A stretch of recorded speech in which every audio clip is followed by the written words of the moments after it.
Juntos mais uma vez para darmos sequência à leitura do livro O Perispírito e Suas Modelações, de Luiz Gonzaga Pinheiro.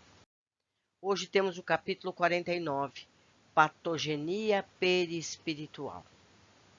Diz Kardec: mas se há males nesta vida, de que o homem é a própria causa, há também outros que, pelo menos, em aparência, são estranhos à sua vontade e parecem golpeá-lo por fatalidade. Assim, por exemplo, a perda de entes queridos e dos que sustentam a família. Assim também os acidentes que nenhuma previdência pode evitar. Os reveses da fortuna, que frustram todas as medidas de prudência, os flagelos naturais, e ainda as doenças e nascenças, sobretudo aquelas que tiram aos infelizes a possibilidade de ganhar a vida pelo trabalho, as deformidades, a idiotia, a imbecilidade, etc. Isso está em O Evangelho segundo o Espiritismo, capítulo 5º, item 6. Patogenia perispiritual. No presente estágio acadêmico terrestre, podemos generalizar a medicina como carente de enfermagem, tomando como base para seus conceitos patogênicos o microbismo, as pesquisas laboratoriais que fornecem subsídios para um diagnóstico. Nele se fecham impondo-lhe a gênese de todo o mal, quando a atitude correta seria buscar a causa profunda, a que se esconde além da matéria transitória. A instalação da doença no corpo físico deve-se à vulnerabilidade perispiritual do indivíduo como causa primária, o que possibilita a instalação virótica ou bacteriológica como variável secundária. Como curar o homem cujo físico ressente-se do acúmulo de substâncias tóxicas que, atingindo um limite insuportável, reage com a desarmonia que é doença, grito de alerta em última instância? Não são os vírus que determinam as doenças. Existem pessoas portadoras de vírus e doenças graves que nunca se manifestam em pústulas no corpo. Não são as bactérias. Muitas pessoas, ao contato com elas, adquirem imunidade, observando-se o efeito oposto ao esperado, substituindo a virulência pela resistência. O que faculta a instalação definitiva da doença é a queda do tônus vital no organismo ou em um órgão em particular. E a gênese da patogenia é quase sempre o perispírito, pelo adensamento fluídico pernicioso a que se condena o espírito pelo seu desregramento. Vírus e bactérias são fatores concorrentes. O afastamento das leis divinas são os fatores determinantes. O perispírito do homem animalizado, cujo teor dos pensamentos se caracteriza pelo egoísmo, ódio, sensualidade e similares, fica impregnado de fluidos densos, cuja fuligem tóxica, aderente e nociva sobrepõe-se em camadas a exigir drenagem para clarificar-se. Quando esse fluido petrificado, através dos séculos, é atraído pelo magnetismo natural do corpo físico, que funciona qual esponja absorvente, afeta o tônus vital da célula, trazendo como consequência imediata a redução das funções de captação do fluido vital, do teor de oxigênio, forçando a sobrecarga de carbono, com efeito lesivo para o núcleo. Sobressai-se o processo cancerígeno no ponto mais frágil ou vulnerável do organismo. Movidas pelo instinto de conservação, essas células deficitárias multiplicam-se em desarmonia, na ânsia de reter o oxigênio escasso. Obedecem à mesma lei da multiplicação de hemácias, quando o indivíduo passa a habitar grandes altitudes, onde o oxigênio é deficiente. Viver é preciso. Essas células invadem o organismo instalando o caos orgânico, mas também liberando do perispírito o piche, produto mórbido das mais paixões. Eu vou ler novamente. Viver é preciso. Essas células invadem o organismo, instalando o caos orgânico. Agora o importante, mas também liberando do perispírito o piche. Ele está aqui, entre aspas, ou seja, a negritude, o grude negativo, produto mórbido das mais paixões. Ou seja, essas células que vão levar o caos estão limpando o perispírito que veio do passado com esse dano. Seguindo, exasperam-se os cientistas das prováveis explicações para esse quadro. Vasculham das radiações ionizantes até as alterações enzimáticas que atuam contrariamente à economia celular. Mas a terapia acadêmica surte efeito apenas nos casos onde a toxidez perispiritual se esgotava, sendo os demais casos solapados pela morte ceifadora. A depender da resignação do espírito, que por sua vez reflete perispiritualmente as novas e melhores condições morais, se as conquistou, segue-se a modelagem com o seu auxílio mental, ou sem ele, ocasião em que os técnicos, empregando a divina terapia da reconstrução do órgão, procuram auxiliá-lo no difícil recomeço da paz orgânica.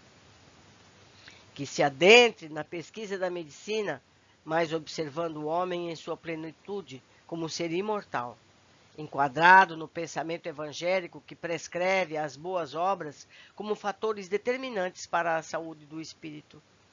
Esse determinismo é flexível em alguns pontos, pois se ajusta à vontade do espírito, uma vez que ele, reconhecendo-se devedor, pode a qualquer instante do hoje iniciar o resgate da dívida, desobstruindo o futuro da parcela de determinismo que o aguarda. A doença, pois, não é um castigo de Deus, que não chegaria à mesquinhez de anotar crimes para depois puni-los com a desgraça. Ventura ou sofrimento são criados por nós e para nós, sendo outras variáveis filosóficas a respeito do destino humano meramente especulativas e vazias de bom senso. Busque-se, pois, a patogenia onde ela se encontra, ou seja, no perispírito, lá impressa pelos desmandos do espírito. Difunda-se a profilaxia onde ela é mais eficiente, no pensar, no agir de cada um. Instale-se a terapia, obedecendo à triplicidade do homem, espírito, perispírito, corpo físico, para que o reinado dos paliativos não se perpetue sobre a terra. Lembremos nossos antepassados quando afirmavam que um corpo não é produto de uma mente sã. Jesus aconselhando ao doente curado, vai e não peques mais, para que não te aconteça algo pior. Com esse conselho, Jesus demonstrou a teoria comprovada em nossa pele que a doença é apenas a prática do pecado, ou seja, dos erros cometidos por nós, contra nós ou nossos semelhantes. Em razão do exposto, concluímos: nas ruas, entre outras variáveis e desequilíbrios, podemos observar o mendigo que nos estende as mãos, que poderá ter sido um avarento, o deficiente mental, o ex-viciado em drogas, o canceroso e suicida, o ligofrênico, as inteligências pervertidas, o cardiopata, aquele que perfurou o coração do seu litigante. Não nos preocupemos em rebuscar-lhes as lembranças, nem colocar-lhes ácidos nas chagas do refazimento. É o cumprimento da lei que se opera, o que não nos impede de oferecer-lhes o medicamento do trabalho, da oração, na certeza de que Jesus, o médico divino, vela por todos nós enfermos. Para o estudo das doenças em nível perispiritual, os espíritos vieram ao encontro de nossos anseios, resultando nos apontamentos adiante relacionados. Primeira visita. Observo um espírito que ingressou no recinto agora e que se dirige em minha direção. Ele tem um roupão branco, é um pouco calvo, aparentando talvez 50 anos. Ele pede que eu fique de frente para o meu corpo, pois dele eu saí de costas. Estou me vendo de frente. Minha roupa não é idêntica à do meu corpo. Uso o mesmo roupão que ele. Do umbigo vejo sair um cordão bem fino. Se você tocar nele, sente a repercussão do físico? Nosso amigo está pedindo exatamente que eu faça isso. Tremor no médium. Voltei Logo que toquei o fio, não estou mais desdobrada. Voltei independentemente à minha vontade assim que o toquei. Novamente saí do corpo. O fio não é uma coisa compacta. Parece formado por delicadíssimos filetes prateados. O instrutor está pegando em minha mão. Encontro-me a uns 20 centímetros afastada do corpo. Observe que estacionado aqui existe um veículo. Que aparência tem esse veículo? É como uma Kombi. Apresenta o seu tamanho, mas não tem pneus. Ele me adverte que devo entrar no veículo para uma visita a uma colônia, onde se processam os mapas genéticos para os espíritos que precisam encarnar. O carro não tem portas fechadas. As janelas são abertas à semelhança de helicópteros. Ele está estacionado à altura da escada. Você já se encontra no veículo? Sim, mas ele afirma que precisamos descer, pois já chegamos. Não acredito. Ou seja, foi um piscar de olhos. Segundo ele, nos deslocamos numa fração de segundo. Eu entrei no carro e num piscar de olhos cheguei aqui. Que coisa mais louca. Você já se encontra na colônia? Estou em um lugar verdejante. O carro está em meio metro do chão. O instrutor está me explicando que para eles a contagem do tempo é diferente. Não se processa como nós o aferimos. A rapidez foi tão grande que não pude perceber nenhum detalhe da viagem. Posso afirmar a ele, confirma que viajamos rápido como o pensamento. Que tipo de energia move esse veículo? Eu o estou observando agora. É semelhante àqueles botes que flutuam na água, deslizando sem o auxílio de pneus, remos ou hélice. A energia que o impulsiona é retirada do Sol e armazenada. Mas existe também um componente mental atuante que o direciona. Eu, leitora, presumo que, por essa pessoa desdobrada não ter a capacidade ainda de se desdobrar rapidamente de um lugar para outro, eles usam esse veículo para que ela pudesse. O espírito que está orientando talvez pudesse fazer por ele mesmo sem o veículo. É uma conclusão que eu tenho. Posso ou não estar certa. Continuando. Agora o carro se desloca. Engraçado é que nesse instante não existe nenhum guiador, nenhum motorista dentro dele. Sai sozinho, como se fosse orientado por controle remoto. Vamos deixar as perguntas sobre o veículo para depois. Averiguemos o objetivo da viagem. Estou entrando em uma casa cuja arquitetura é antiga, à maneira colonial. Existem nela grandes colunas de mármore branco. O instrutor diz que eu tenho permissão para narrar tudo o que vejo. Penetro em amplos salões ocupados por mesas e pranchetas de desenho. Nestas vejo mecanismos de regulação de espaços, bem como instrumentos para traçar retas, curvas, elipses, parábolas. O material de desenho é farto. A gente lembra dessa sala descrita nos livros do André Luiz. Continuando. Muitos espíritos se despenham em desenhos anatômicos. São jovens estudantes, senhores, mulheres. É interessante. As mulheres desenham órgãos como o coração, útero, ovários, órgãos reprodutores femininos. Quando elas passam o pincel, o risco parece da cor da carne, com veias e capilares, como se houvesse no papel a imagem mental do desenhista. É uma imagem já em definitivo, que quase não exige retoque. Alguns estão desenhando a musculatura. Vejo músculos cujos nomes me são passados. Bíceps, tríceps, trapézio, costureiro, deltoide. Observa a musculatura da perna. Um dos desenhistas faz referência sobre o ligamento rotuliano e o tibial anterior. O desenho apresenta a musculatura com visão anterior e posterior. É perfeitíssimo. São feixes de fibras que se entrecruzam e se sobrepõem, encobertos por uma película aponeurose, diz ele. Em outras pranchetas, os desenhos das estruturas ósseas. Cada desenhista se detém em determinada parte do corpo. Nesse setor da sala onde me encontro, são desenhados órgãos, músculos e ossos. Estamos indo para outra sala. Estou vendo um senhor idoso que está desenhando um fígado. Nesse, ele acrescenta certas fissuras. Pergunto-lhe a razão dos cortes observados e ele responde que aquele órgão, uma peça do mapa genético, desenhado para um reencarnante que foi alcoólatra inveterado. Será a consequência que ele irá sofrer por haver danificado a sua matriz perispiritual, adentrando o mundo dos espíritos como suicida involuntário. Esses caracteres que tracei nesta glândula, explica, representam um câncer que deverá surgir no corpo denso, que terá nessa víscera o seu ponto vulnerável, sendo inútil a tentativa de transplante neste caso. Dirijo-me para outra sala, que é separada da anterior por uma divisória de vidro. Vidro entre aspas. Meu traje é uma bata lilás bem clara. O amigo do veículo continua comigo. Ele é um professor. Traz aquela varinha na mão para apontar no mapa os detalhes que devo passar para vocês. Agora ele cumprimenta outro senhor. Este diz que é um de seus amigos que participou com você em alguns estudos em uma universidade da Alemanha e que continua em contato, através de estudos nunca interrompidos desde então. Ele está recolhendo todos os desenhos feitos na sala onde passei e os coloca sobre uma grande prancheta. Um dos desenhistas está fazendo a junção de todas as peças desenhadas, enfatizando os problemas futuros e elas relacionadas, ou seja, vigor ou deficiência na futura encarnação.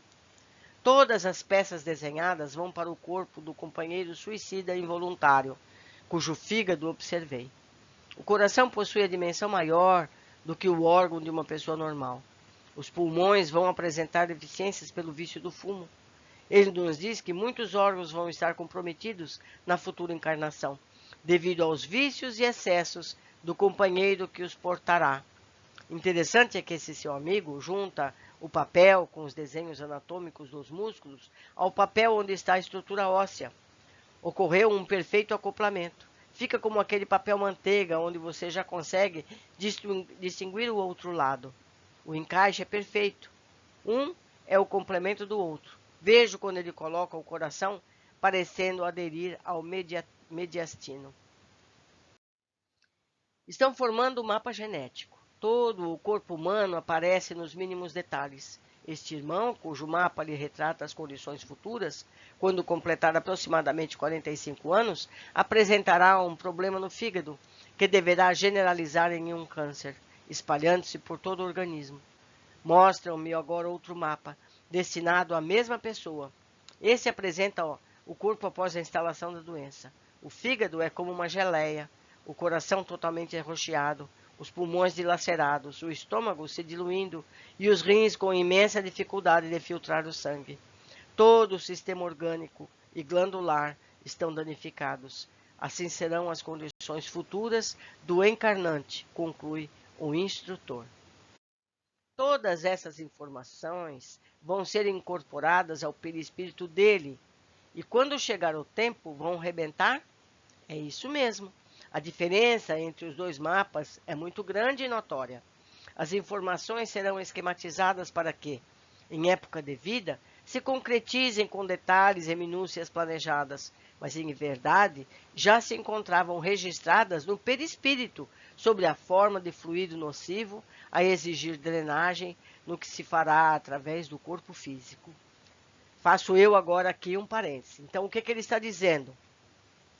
Que todos esses detalhes que estão sendo desenhados já se encontram no perispírito do que vai reencarnar. Eles estão apenas organizando. Não fosse isso, não fosse ele merecedor desse mapa genético, tudo isso aconteceria, provavelmente de uma forma desordenada, mas aconteceria. Por quê? Porque já está marcado no seu perispírito por ele mesmo com suas ações. Continuando. Seguimos para outra sala. São salas contíguas que se interligam por portas e vidros, entre aspas, divisórios. Já não estou mais de bata lilás. Esse troca-troca de roupa por aqui me deixa intrigada. A vestimenta agora tem a cor verde, bem terno, quase branco. O instrutor sorriu da minha observação sobre a roupa, que está me explicando que ela obedece ao fluido predominante no ambiente.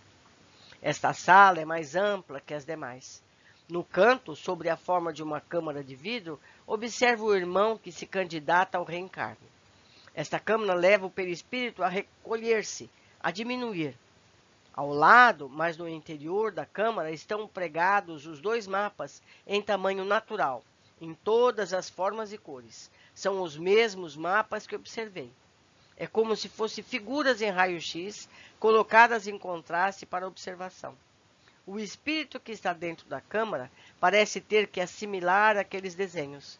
A impressão que tenho é que ele terá que guardar em si os desenhos, mesmo contra sua vontade. Seu perispírito vai reduzir-se com todas as informações mapeadas e arquivadas em sua tessitura. Tudo que foi desenhado será considerado como informação concreta para o novo corpo.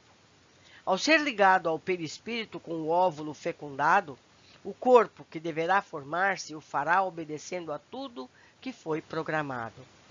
Reafirma que a matriz perispiritual se reduz, obedecendo rigidamente aos desenhos da parede. O professor fala que vamos assistir, em fração de minuto, ao que ocorrerá com o corpo perispiritual desse irmão, após haver assimilado o conteúdo dos mapas. Vejo como em um desenho animado, acelerado, seus órgãos mudando de forma, ajustando-se aos detalhes do desenho. Esse irmão ainda não passou pela redução perispiritual. Encontra-se em fase de assimilação das futuras formas. Breve, quando o óvulo amadurecer e for fecundado, ele estará pronto para ser acoplado ao útero daquela que lhe será mãe na terra. Pode ocorrer, mas não é comum, que o espírito rejeite as novas formas para ele desenhadas. Sabe que as merece, mas não possui a força moral de aceitá-las. Nesse caso, ele pode interferir mentalmente, provocando uma rejeição ao novo corpo e até mesmo um aborto natural. Caso isso ocorra, o aborto surge porque o espírito, não perdendo totalmente a consciência para o reencarne, promove o rompimento dos laços que o prendem à mãe, aumentando o seu débito com as leis da vida. Essa vigilância da sua consciência, embora um pouco entorpecida, prende-se ao fato de não aceitar a nova forma material, tornando-se de expectativa, onde a mente não apaziguada, entre parênteses, embora de perispírito reduzido pela câmara, consegue atuar no sentido de rejeitar a situação. Para evitar tais processos de fuga, os espíritos se veem forçados a submetê-los, quando reincidentes, às encarnações compulsórias, onde a influência mental do encarnante é neutralizada, mergulhando ele na carne para enfrentar o devido resgate. Porque, no lugar de tentar um aborto posteriormente, o espírito não se recusa a absorver esse material que estão na câmara? Mas isso não depende dele. Ao entrar na câmara, essa assimilação se faz à sua revelia, não podendo ou não tendo meios de se livrar da situação. Porque, faço eu aqui a leitura, uma observação, porque é uma reencarnação compulsória. Ele não tem condições de escolher, então ele é levado a aceitar. Assim como uma família determina que escola a criança vai estudar. Não é a criança que vai escolher a escola, são os pais. Aqui é o mesmo caso. A espiritualidade maior determina que para o bem dele isso tem que ser assim. Repete o instrutor que isso independe da vontade de quem vai encarnar, pois os técnicos que estão no comando é que possuem as rédeas do processo. A assimilação do corpo saudável se faz necessária porque ele precisa ter uma vida equilibrada, com saúde, para depois, mais tarde, manifestar a gama de anomalias ou deformidades orgânicas que lhe estão destinadas. Ou seja, ele tem que ter a oportunidade de fazer o correto, antes de se impor a corrigenda a ele. Seguindo, se houvesse apenas a infiltração do corpo doente, ele já nasceria com as citadas patologias previstas para anos após o nascimento, e não cumpriria a existência necessária em suas peculiaridades. São casos onde o espírito necessita de um tempo de vida saudável para cumprir determinadas tarefas a seu favor e a de outros espíritos a quem deve. Por outro lado, se houvesse apenas a infiltração do desenho no corpo sadio, ele não resgataria o seu karma. Gostaria de saber como os técnicos fazem essas deformidades ou deficiências aparecem mais ou menos naquela faixa de idade, como este companheiro que será aos 45 anos. Ele explica que a natureza se encarregará disso. Por exemplo, esse espírito um dia poderá tomar um remédio com data de validade vencida e ter uma hepatite. Daí desencadear o processo cancerígeno. Pode reincidir e tomar alguns goles. No mais, sua constituição genética será preparada para apresentar essas tendências como uma bomba relógio a explodir mediante o gatilho preparado em seu perispírito. Novamente faço um parênteses aqui. Então quer dizer que, se ele tiver uma vida correta, esse gatilho pode tardar ou até mesmo cancelar-se. Tudo depende do comportamento que temos em nossa vida. Seguindo, complementa dizendo que o espermatozoide, que lhe proporcionará a carga genética, será atraído magneticamente pelas suas condições vibratórias de devedor, não lhe sendo possível escapar a esse destino. É tudo automático, é tudo magnético, é tudo causa e efeito. Estamos falando então de determinismo, não? Resposta: nesse caso específico, sim, embora cada caso exija suas especificidades. Débito é débito e precisa ser ressarcido. Segunda visita. Já estou desdobrada e noto a sala aumentou muito em suas dimensões. Tem agora 8 a 10 vezes o seu tamanho. Encontro-me no início da sala, próximo à porta de entrada. No meio, onde está a mesa junto à qual o meu corpo físico está sentado, existe uma espécie de iluminação, algo como uma flor ou uma estrela com muitas lâmpadas coladas no teto. Esses refletores irradiam a luminosidade por toda a sala. O restante das cadeiras está arrumado como em um auditório. Na primeira fila estão 4 entidades, sendo de 3 delas são conhecidas. Elas me convidam para juntar-me ao grupo, o que aceito. Então, estão me advertindo para manter a atenção máxima em uma tela muito branca, situada na parede à nossa frente. A tela está em penumbra, pois a luz do refletor não a atinge com intensidade. Ali vai passar um filme e eu tenho a missão de transmitir em detalhes para vocês tudo o que assistir. Mas o interessante é que o filme irá parar quando você apresentar alguma dúvida ou indagação sobre o que estiver sendo exposto. O instrutor diz que você sinta-se à vontade para qualquer pergunta. Nós vamos tomar conhecimento desse filme como se o evento estivesse ocorrendo nesse momento e não como um acontecimento já transcorrido. Ele pede atenção para os detalhes. São coisas simples e não vão exigir estudo profundo para o entendimento. A primeira cena é de uma sala de hospital. Vejo 2 leitos. Em um deles está um rapaz que conheci através de nossas visitas ao leprosário. Seu corpo ainda se encontra bastante ulcerado pela hanseníase. No outro leito, um paciente com um abdômen muito alto, com poucos cabelos devido ao tratamento que foi submetido, cujo objetivo era impedir o avanço implacável de um câncer que o devorava. O câncer era no esôfago. Ele aparenta sentir muitas dores. O instrutor faz uma pausa na fita para explicar o que vem a seguir. O que se segue é o desencarne dos 2 rapazes. Vejo 2 equipes espirituais que se dirigem para os leitos. No primeiro caso, o corpo perispiritual enfermo, pairando acima do corpo físico a uma distância muito pequena. O perispírito aparece amarrado por muitos liames, como se fossem fitas presas aos chakras. Eles vão começar pelo Hanseniano. 4 técnicos iniciam a aplicação de passes, enquanto outro ajuda no desenlace das fitas. Ainda um outro procede a anotações sobre uma ficha. Esse desenlace é feito rompendo as fitas? Não, elas não são quebradas, são apenas desligadas.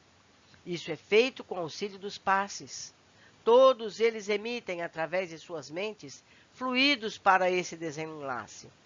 Nenhum dos passistas toca os plexos. Apenas o companheiro que auxilia no desenlace faz movimentos em cada plexo. o que acarreta o deslagamento dessas fitas. Essas vão se abrindo como um laço que se desfaz. O desligamento teve início de baixo para cima, ou seja, inicialmente nas pernas. O rapaz que está anotando fica em posição que me permite ver o que está escrevendo. Vou passar os dados para você. Em cima está escrito: Pedro da Silva Cavalcante, 38 anos, nascido aos 18 do mês de fevereiro, deveria passar pela hanseníase como resgate de uma vida de muitos abusos. Mais abaixo ele coloca assim: processo pelo qual a doença se instalou. Ao nascer, o indivíduo já trouxe consigo o germe da doença. Aos 20 anos, a doença aflorou. Após 12 anos de incubação, contágio leve, contato com alguém portador. Agora ele escreve: operação a ser efetuada após o desencarne. Um instante, essa ficha que você está observando é elaborada para todos os desencarnantes? Não, só para aqueles indivíduos que necessitam de restauração de órgãos. Nas mortes naturais, ela não é necessária. Voltemos ao desencarne. Por último, ele deixou o plexo cardíaco, a região do coração. Estavam aguardando que eu terminasse de ler a ficha para você. Ao desligar este último plexo, todas as feridas, manchas, chagas estão muito evidentes no perispírito, que é colocado sobre uma maca. O perispírito agora está em observação para que seja determinado o tipo de tratamento pelo qual passará. Voltamos ao rapaz das anotações. Existem duas pessoas a mais na cena do filme. São médicos técnicos em cirurgias dos casos em estudo. Esse ranceniano vai levar muito tempo para ficar curado? Não, ele responde que é só o tempo necessário para que ele recobre os sentidos e queira participar do seu restabelecimento. A cirurgia, voltando à observação da ficha, será a recomposição das células danificadas pela doença e eliminação dos fluidos ligados à sua problemática. Claro que ele tem que ajudar com a sua conscientização e boa vontade. Como será feita essa eliminação de fluidos? Através de passes dispersivos e aparelhagem específica, espécie de sugadores. Já passamos ao caso seguinte, o do moço que teve como causa-morte o câncer no esôfago. Observando-o, vejo que ele padece de grande falta de ar. Do lado de sua maca encontra-se um aparelho, cuja função é auxiliar na sua respiração, levando oxigênio aos seus pulmões. Enfermeiros ministram passes e noto, saindo de suas mãos, gotas que são absorvidas pelos poros do paciente. Tal como no caso anterior, aqui também tem alguém fazendo anotações em uma ficha. Se você deseja, eu posso narrar o nome e os detalhes ligados a esse caso. Se houver tempo e condições, sim. José Belarmino de Souza, idade 36 anos, naturalidade Petrolina, Pernambuco.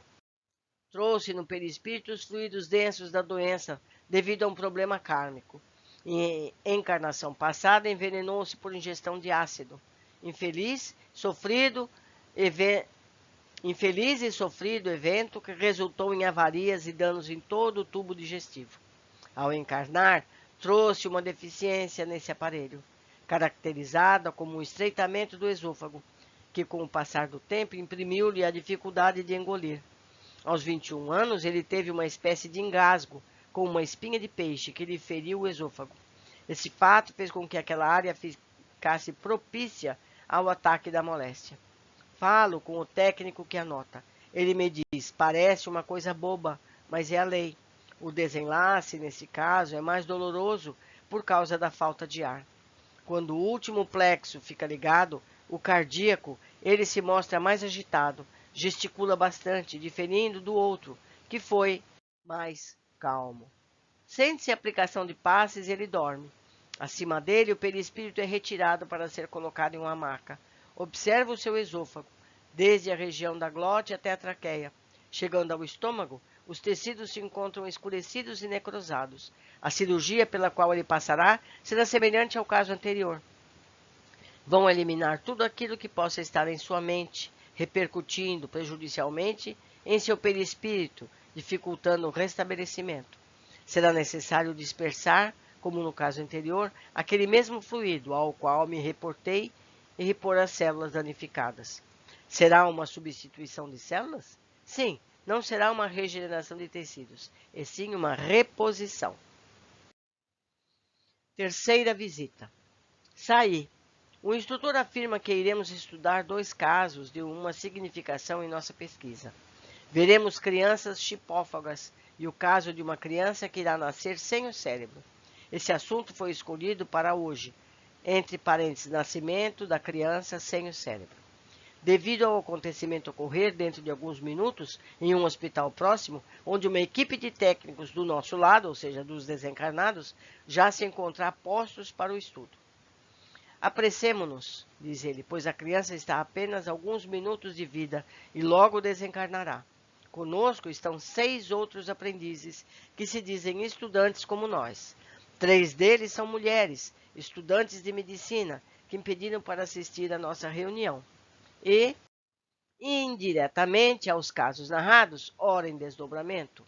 O técnico que nos assiste já foi médico ginecologista e fala que ocorrem nascimentos de crianças sem coluna vertebral e com outras malformações tão graves quanto esta. Primeiro assistiremos ao nascimento, depois examinaremos o perispírito da criança. Já chegamos à maternidade Assis Chateaubriand e estamos indo direto para a enfermaria, onde várias mulheres gestantes esperam seus bebês. É uma enfermaria coletiva. Vejo uma jovem de aproximadamente 27 anos, que está para dar à luz a criança a qual viemos observar. Ela não sabe ainda, pois é de procedência muito pobre, não teve condições de fazer o pré-natal. Estamos acompanhando a jovem na maca. Ela já se encontra na posição de ter o bebê, pois os auxiliares a trouxeram à sala cirúrgica, quase na hora de parir.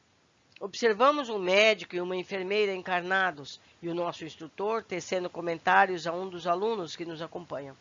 Vejo que a bolsa já se rompeu e o bebê começa a nascer. A cabeça dele está saindo agora, mas ela não é compacta, não possui rigidez, a solidez das outras. Você me compreende? É como tênue cartilagem guardando uma porção gelatinosa. Vejo os olhos, o nariz, a boca, mas não tem ossos cranianos fortes. É uma cartilagem meio transparente.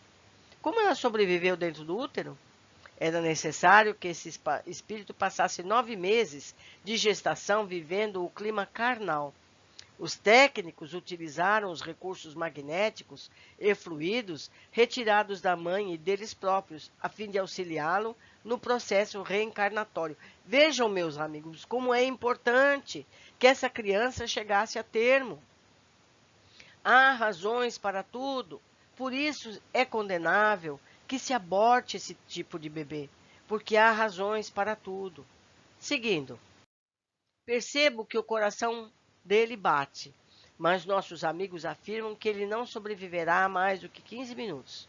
Mesmo nascendo sem cérebro, a sua vida uterina foi valiosa, porque modelou uma cabeça.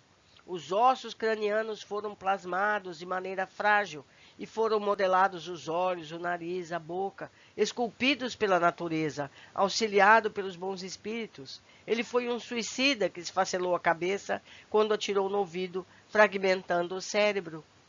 Não foi possível ele modelar o cérebro e os técnicos optaram pelo urgente reencarne, o que ocorreu quase imediatamente após o seu suicídio. Todavia, havendo sido modelado um novo corpo, isso não o ajudará no mundo dos espíritos, porque ele se impregnou de fluidos vitais da mãe, bem como os da matéria densa onde esteve mergulhado. Isso o ajudou tanto pelo esquecimento temporário do seu problema, quanto pela pressão da matéria orgânica, impulsionando seu perispírito a obedecer os padrões anatômicos peculiares à espécie. Houve um avanço em sua modelagem, que será aproveitada pelos técnicos para promoverem os reparos cerebrais em definitivo, à medida que ele for despertando. Esses modelarão determinada zona do cérebro, da visão, por exemplo, e ele se conscientizará de que pode ver. Depois, a parte relativa à audição, ao tato e assim por diante. Mas o paciente em si pouco participará da modelagem, devido ao seu estado de alienação. Se tratando de suicidas, alguns até podem ajudar bastante na modelagem de órgãos menos complexos. O cérebro como tradutor da memória do espírito, é de tamanha complexidade que somente os técnicos detêm os conhecimentos específicos para uma modelagem bem-sucedida. A ajuda dele, portanto, será insignificante. Podemos até dizer que será em nível inconsciente, à medida que suas lembranças comecem a aflorar.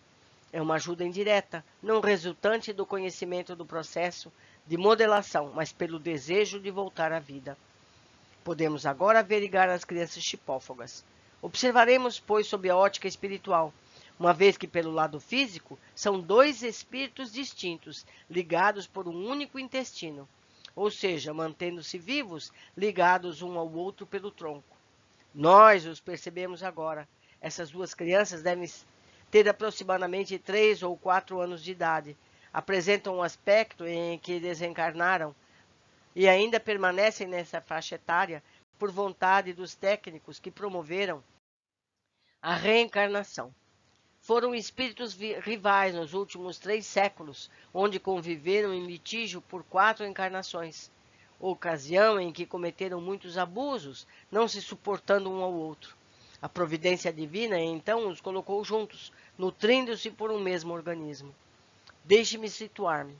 Eles nasceram chipófagos, posteriormente desencarnaram aos 4 anos e continuam na mesma condição e na mesma idade por imperativo dos fiadores da reencarnação pela qual passaram, a fim de evitar um despertar das lembranças com consequência e reinício do litígio? Sim, é necessário que continuem juntos. Se um deles despertar, será pior. Suas memórias estão adormecidas. Observo que só existe um par de pernas. Outra criança sai do tronco da primeira. É como um Y, mas vejo no espírito que sai do tronco as outras pernas, como sobras que ele não nota. É como nos casos dos amputados, onde se nota a presença de uma forma? Sim, mas ele não percebe. Pergunta ao instrutor como é o perispírito dessas duas crianças. São 2 perispíritos? É tal qual um enxerto de vegetais. É como se um deles tivesse sido amputado pelas pernas e sido acoplado ao tronco do outro. Ambos são alimentados por um mesmo estômago. Para encarnar, como procedem os técnicos? Eles são reduzidos ambos ao mesmo tempo, ficando perispírito interpenetrado perispírito para nascer nesse formato? É como eu falei, uma acoplagem na forma perispiritual. Um deles não tem as pernas do perispírito, mas a sombra que diviso são as pernas do corpo mental. Na hora da redução perispiritual, um deles estava amputado. Existia apenas o tronco, que foi acoplado à altura do estômago do outro. No renascimento, eles utilizaram um espermatozoide especial, escolhido antes da fecundação. Essa célula reprodutora escolhida fecundou o óvulo, que não se partiu totalmente para gerar gêmeos normais, iniciando a multiplicação celular, que deu origem a 2 seres imantados um ao outro. No caso dos gêmeos univitelinos, essa separação ocorre totalmente, culminando em crianças separadas do mesmo sexo. Eles vão continuar ligados por algum tempo e depois os técnicos irão separá-los através de cirurgia. Posteriormente, reencarnarão como gêmeos idênticos. Quando essa cirurgia for feita, claro que um deles deverá ficar com o estômago e os intestinos, e o outro sofrerá um transplante, uma modelação? Nesse caso, a cirurgia trará a mutilação para um deles. Os técnicos utilizarão o corpo mental do mutilado para plasmar os órgãos ausentes e ainda a modelagem do perispírito, tendo como base o corpo mental, a que você já está acostumado a discutir. Nós vimos isso em capítulos anteriores, né, amigos? 4ª visita. Estou desdobrada, mas é como se eu estivesse adormecido. Quando acordei, já estava nesse local. Essas coisas me deixam atordoada, sabe? É um hospital muito grande, tal qual uma colônia. Parece existir de tudo que se utiliza em uma comunidade qualquer. Igreja, centro social, praças. Antes de entrar, vestimos uma roupa, espécie de capa contra a chuva, que cobre meu corpo até os pés. Na porta leio: Centro Dermatológico. Penetramos numa ala à direita, onde vejo uma placa: Hanseníase. Parecemos passear. O instrutor mostra tudo. Observo pacientes com grandes manchas na pele, alguns com ferimentos profundos, outros já mutilados pela doença, muitos adormecidos, outros em aflição. Ele não me deixa demorar e já vai mostrando outra área. Nova placa surge: câncer dermatológico. Interessante. Nesse setor, as pessoas estão desfiguradas, não possuem nenhum pelo na cabeça. O corpo mais parece uma esponja vermelha. Ele aponta outras alas, mas afirma que hoje irá mostrar uma das maneiras de restaurar células epiteliais danificadas por essa doença. Lembra que as causas dessa enfermidade todos nós conhecemos. Estão nas fichas kármicas e relacionam-se com hábitos e atitudes passadas. Vamos caminhando e atingindo o centro cirúrgico, no que penetramos em seus aposentos. Não há nada aqui dentro que impeça a entrada de alguém. Indagam sobre contágio e isolamento e ele explica que geralmente adquirimos determinadas doenças quando estamos comprometidos através do karma, para passarmos por aquela prova. Caso contrário, é como se existisse uma imunidade natural da pessoa com relação a elas. Apesar do contato com a doença tornar algumas pessoas resistentes contra seus efeitos, nunca é demais tomar os cuidados necessários por causa dos familiares ou circunstantes com os quais se convive. Profilaxia e asepsia nunca são cuidados demasiados no capítulo da medicina material ou espiritual, enfatiza. Estamos observando um irmão na mesa cirúrgica. Os médicos colocam uma máscara em seu rosto, como se o anestésico agisse através do gás lá contido. Todavia, aplicam um líquido rosa na veia. O líquido vai fazer o papel de soro. Que gás é esse que existe na máscara, que anestesia e faz adormecer? É um relaxante. Sua função é neutralizar qualquer sensação, deixando o paciente entorpecido. Passado o entorpecimento, após a cirurgia, ele volta ao normal. Isso ocorre quando não precisam de sua mente atenta, auxiliando na cirurgia. Como a restauração é apenas no tecido epitelial, ou seja, na pele, esta é feita pela vontade dos técnicos, sendo que o paciente já foi advertido do efeito benéfico da sua pele, manifestando preliminarmente o desejo de recobrar o que perdeu, ou seja, a saúde. Quando ele acordar, atuará no sentido de manter as modificações impostas, com otimismo e a certeza de que ficará curado. Em alguns, os ferimentos são profundos, sem haver mutilações. Vejo o ferimento na perna de um senhor, onde aparece a tíbia. Os técnicos estão colocando uma espécie de gaze, parecida com algodão doce, algo muito macio, que ao tocar o ferimento parece diluir-se. Em seguida, tomam um aparelho à semelhança de um spray, explicando que contém dentro dele um líquido que auxilia na recomposição celular. Adicionada ao líquido está a energia vitalizante, que é a mesma vital humana. Esse líquido exala um odor forte de remédio, mas não chega a ser desagradável. Após colocar a gaze, os jatos de spray por cima, através de movimentos circulares, vejo a gaze se dissolver e aderir à ferida, como se passasse a fazer parte do tecido, recompondo-o. De imediato, vai fechando, diminuindo o espaço onde havia o osso da perna. Não entenda como se o processo fosse uma mágica, rápida e definitiva.